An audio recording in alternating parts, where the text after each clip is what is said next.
大家好，这里是宋说新语。今天我们聊聊星辰大海啊。科学家可能在火星地下发现了液态水。这项研究发发表在美国国家科学院院刊上是由加州大学圣地亚哥分校和加州大学伯克利分校的科学家们完成的。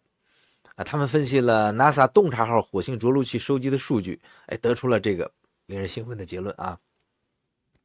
首先呢，我们回顾一下火星的水文历史。那大约在30多亿年前，火星上曾经存在大量的液态水科学家们推测当时的火星表面可能有河流、有湖泊，甚至可能还存在海洋。但是随着时间推移，这些水都去哪儿了呢？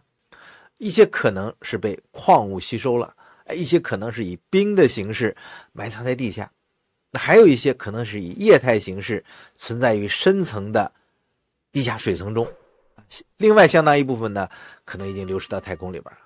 所以这项新的研究就给我们揭示了一个可能的答案。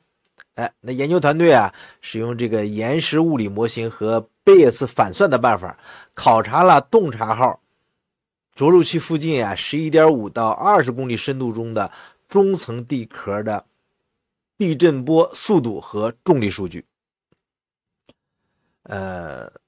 具体来说他们就是分析了3个关键参数：纵波速度横波速度和体密度。通过这些数据呢，他们试图确定岩石的类型、液态水的饱和度、孔隙度和孔隙的形状。这些结果表明呢，最能解释现有数据的模型是呢，中层地壳是由充满液态水的断层火成岩组成。他们估计这层岩石中孔隙度为 17%， 正负 7%， 而且呢，这些孔隙很有可能完全被液态水填满。那这个发现是非常重要的，因为它帮助我们理解了火星的水循环，解释了古代表面水的去向。那如果我们假设洞察号着陆器的位置的情况具有代表性，那么整个火星的地壳可能这个中层地壳中可能就储存了相当于1到2公里深度的这个水层这些水量比科学家们就是说之前估计的古代火星海洋的体积还要大。不过呢，我们也应该注意到呢，这项研究还需要更多的证据来验证。毕竟呢，科学家们是通过间接的地球物理数据推断出水的存在，而不是直接的观察到的未来呢，我们可能还需要派遣探测器到火星进行钻探才能最终确定这个火星着陆器的就是液态水的存在。那实际上可能有朋友会好奇，这些水是怎么进到火星地壳里的呢？所以这个问题呢，就涉及到火星地质历史和水文循环。根据目前我们对火星的了解，水进入地壳可能经历了以下几个阶段。那第一个呢，就是早期水体的形成。在火星形成早期大概40多亿年前，火星可能拥有浓密的大气层和大量的表面水体，包括河流湖泊和可能的海洋这个时期被称为诺亚纪。那第二个阶段就是水的渗透。那随着时间的推移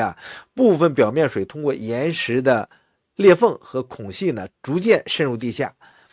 火山活动和陨石的撞击呢，可能加速了这个过程，因为它们会造成地表表面的裂痕，就给水呢进入地下提供了通道。那第3个时期呢，就是大气的流失。大概在30多亿年前，火星逐渐就失去了大气层，这就导致表面水快速的蒸发或者升华一部分逃逸到了太空，另一部分呢可能就渗入到地下。第4呢，就是地质活动比如说火星的地质活动，像火山喷发构造运动可能创造了更多的裂缝或者通道，让水呢更容易进入到地壳。第5就是冰冻这个融化的循环。那随着这个火星气候的变化表面和浅层的地下的水呢，可能经历了多层的冰冻或者融化。融化的水呢，可能进一步渗入更深的地层。第6个呢就是毛细作用和压力驱动。一旦水进入地下，这个毛细作用呢和上层岩石的压力可能会把水推向更深的地方啊。所以根据这项新研究啊，火星中层地壳啊大概 11.5 到20公里深，可能储存了大量的液态水。研究这么推测呢，这层地壳的温度足够高，能够维持液态水的存在。同时呢，这个深度的孔隙呢还没有完全闭合，为水提供了存储的空间所以这个发现啊，不仅能帮助我们理解古代火星表面水的去向，也给我们提供了宝贵的信息来重建火星的水文历史。它表明呢，即使火星表面已经变成了荒漠但它的地下可能仍然存在着大量的水资源。所以这项发现对于未来的火星探索可以说有重要意义。如果在火星地下真的存在大量的液态水，那就不仅增加了火星上可能存在生命的机会，还为未来我们人类探索和可能的这个定居提供了这种宝贵的资源说到火星和定居我们就不得不提那个雄心勃勃的计划，就是埃隆·马斯克和他的这个 SpaceX 火星殖民计划马斯克曾多次表示呢，他的终极目标就是让人类成为多行星物种、多星球物种而火星就是他的首选目标。马斯克的计划呢是使用 SpaceX 的星际飞船 Starship 把人类送上火星，并最终呢在那里建立一个自给自足的城市。他甚至提出了一个大胆的时间表，希望在2029年之前把人类送上火星。那这个新发现无疑会让马斯克和其他的火星探索爱好者是兴奋不已。地下水资源这个存在可能会大大增加火星殖民计划的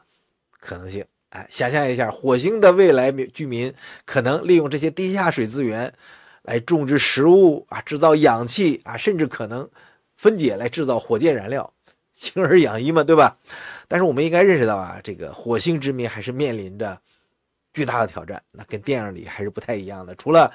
技术难题之外，是吧？还有伦理、法律、环境保护等诸多问题需要解决。比如说，如果火星上真的存在生命，我们是否有权利去改造整个星球呢？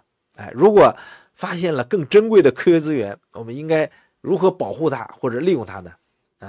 不管怎么说呢，这项研究就表明火星仍然存在着神秘和机遇随着科技进步我们对这个红色星球的研究和深入人类移居火星的梦想看起来是越来越接近现实了那也许在不久将来我们真的能看到人类在火星上是吧建立拥有基地，开启我们人类这个历史的新篇章那么你怎么看呢？欢迎大家在评论区发表留言发表你的看法，欢迎拍砖。今天的科学故事呢，就给大家聊到这儿我们是 New Storyteller 宋时新，有一个关注科普的小频道如果你喜欢我的视频，请关注并打开小铃铛以便及时收看我的视频如果视频中有错误或者你有自己的想法欢迎大家留言拍砖。谢谢收看，再见。